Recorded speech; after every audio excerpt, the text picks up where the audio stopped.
ഒരു ഭിന്നതയില്ല, ഒന്നുമില്ല, ഭിന്നതയില്ല. ഞാൻ ജതീഷ് എന്താണ് പറഞ്ഞെന്നുള്ളത് കേട്ടിട്ടില്ല. അത് ആണോ?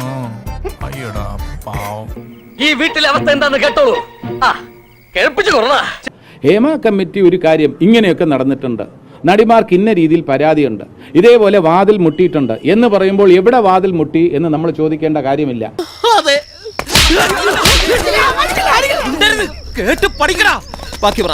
വാതിൽ മുട്ടി എന്ന് ഒരു ആർട്ടിസ്റ്റ് പറഞ്ഞിട്ടുണ്ടെങ്കിൽ അതിനെക്കുറിച്ച് അന്വേഷിക്കണം. ആ കുട്ടിയുടെ പരാതി നമ്മൾ പരിഹരിക്കണം. ഇതേപോലുള്ള ഇത് ഒറ്റപ്പെട്ട സംഭവമാണെന്ന് പറഞ്ഞ് ഒഴിഞ്ഞു മാറുന്നത് ശരിയല്ല എന്നാണ് എൻ്റെ പക്ഷം. അമ്മയുടെ പക്ഷവും അത് തന്നെയാണ്, അമ്മ എന്ന സംഘടനയും വാദിക്കുന്നത് അത് തന്നെയാണ്. ഇത് ഒറ്റപ്പെട്ട സംഭവമാണെന്ന് പറഞ്ഞ് മാറ്റി നിർത്തുന്നത് ശരിയല്ല. ഞാൻ ചോദിക്കുന്നത് ഇവന്റെ നിലപാട് എന്താണ്? ഇവന്റെ നിലപാട് എന്ന് പറഞ്ഞു കഴിഞ്ഞാൽ ഇത് ഏത് തരത്തിലാണ് ഞങ്ങളെ ബാധിക്കുന്നതെന്നോ ഏത് കാര്യത്തിനാണ് മറുപടി പറയേണ്ടതെന്നതിനെ പറ്റി വ്യക്തമായ ഒരു ധാരണയില്ല. 2-3 ദിവസമായിട്ട് ഞങ്ങൾ ഈ അമ്മ ഒരു ഷോ നടക്കുന്നതിൻ്റെ റിഹേഴ്സലുമായിട്ട് ബന്ധപ്പെട്ട് എല്ലാവരും എറണാകുളത്ത് കൂടിയിരിക്കുകയാണ്. അപ്പോൾ അതിനാണ് ഇപ്പോൾ ഞങ്ങൾ പ്രാധാന്യം കൊടുക്കുന്നത്. അങ്ങനെ ഉത്തരവാദിത്തത്തിൽ നിന്ന് ഒഴിഞ്ഞു മാറാൻ ഞാൻ നിന്നെ സമ്മതിക്കില്ല. പിന്നെ എല്ലാവരും വ്യക്തമായിട്ട് മനസ്സിലാക്കുകയും എല്ലാവരും ശ്രദ്ധിക്കുകയും ചെയ്യേണ്ട ഒരു കാര്യം, ഈ ഹേമ കമ്മിറ്റി റിപ്പോർട്ട് എന്ന് പറയുന്നത് അമ്മയ്ക്കെതിരെയുള്ള റിപ്പോർട്ടല്ല. ഹേമ കമ്മിറ്റി റിപ്പോർട്ട് വായിച്ചപ്പോൾ നിങ്ങൾക്ക് എല്ലാവർക്കും അറിയാം, അതിൽ അമ്മ എന്ന പേരുകൾ ചില സ്ഥലത്ത് പരാമർശിച്ചിട്ടുണ്ടെന്നല്ലാതെ അത് അമ്മയ്ക്കെതിരായിട്ടുള്ള റിപ്പോർട്ടൊന്നുമല്ല.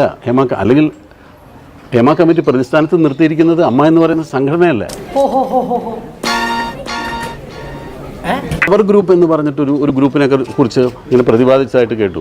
അത് ആരാണ് അങ്ങനെ ഒരു പവർ ഗ്രൂപ്പ് ഉണ്ടെന്നുള്ളത് ഈ കമ്മീഷൻ അറിയിച്ചതെന്ന് ഞങ്ങൾക്ക് അറിഞ്ഞുകൂടാ. എങ്ങനെ വിശ്വസിക്കും?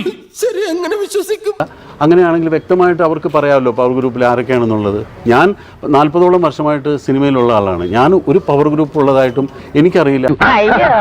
പച്ചവെള്ളം ചവച്ചു കുടിക്കണ പഞ്ചപാവം അങ്ങോട്ട് ഇറങ്ങിയില്ലടേ. അപ്പോൾ നമ്മൾ ഒരിക്കലും തൊഴിലിടത്ത് അമ്മയിൽ ഇതേപോലെ വർക്ക് ചെയ്യുമ്പോൾ ഇന്ന രീതിയിൽ നടന്നു എന്ന് പറയുമ്പോൾ പല തൊഴിലിടത്തും ഇത് ഇങ്ങനെയൊക്കെ നടക്കുന്നില്ലേ എന്ന ചോദ്യം അത് അപ്രസക്തമാണ്. ഇല്ല, ചോദിച്ചു വാങ്ങിച്ചു. അങ്ങനെ ചോദിക്കാൻ പാടില്ല എന്ന പക്ഷക്കാരനാണ് ഞാനിവിടെ സംസാരിക്കുമ്പോൾ അമ്മയിൽ അല്ലെങ്കിൽ ഇൻഡസ്ട്രിയിൽ മലയാളം സിനിമാ വ്യവസായത്തിൽ ഇങ്ങനെയൊക്കെ നടക്കുന്നുണ്ടെന്ന് പറയുമ്പോൾ അത് എല്ലായിടത്തും നടക്കുന്നില്ലേ എന്ന ചോദ്യം അത് പരിഷ്കൃത സമൂഹത്തിന് ചേർന്നതല്ല. അങ്ങനെ പറഞ്ഞു കൊടുക്കണം. നമ്മുടെ സമൂഹത്തിൽ അല്ലെങ്കിൽ നമ്മുടെ സിനിമാ വ്യവസായത്തിൽ ഇങ്ങനെയൊക്കെ നടക്കുന്നുണ്ട് എന്ന് പറയുമ്പോൾ തീർച്ചയായിട്ടും അത് ഭാവിയിൽ ആവർത്തിക്കാതിരിക്കാൻ നമുക്ക് എന്ത് ചെയ്യാൻ കഴിയും എന്നാണ് നമ്മൾ ആലോചിക്കേണ്ടത്. വിക്രമൻ ചേട്ടാ, യു ആർ ഗ്രേറ്റ്. നീ വെറും വേസ്റ്റ്. അങ്ങനെ പറയാം. താങ്ക്സ് ഉണ്ടടാ മോനെ ദിനേശ, താങ്ക്സ് എ ലോട്ട്. അടിച്ചു പൊളിക്കടാ.